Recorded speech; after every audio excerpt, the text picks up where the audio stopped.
Well, tuloy natin itong management ah, part 4, no?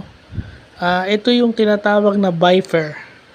Vindictive person, vindictive person, endangering results. So, although yung pangalan niya is medyo negative, pero ang characteristic niya is siya yung nagre-resolve ng conflict, siya yung nag-i-establish ng etong ini-expect kong ugali mo sa trabaho. At ito yung mga pumapalag dun sa mga toxic ang ugali. Kasi may mga katrabaho tayong toxic, may mga conflict sa work. So itong mga managers na to, yung nagaano niyan, meron siyang biper personality. So yan yung magandang matutunan, napakagandang matutunan nitong mga na to. Well, kailangan mo din yan eh.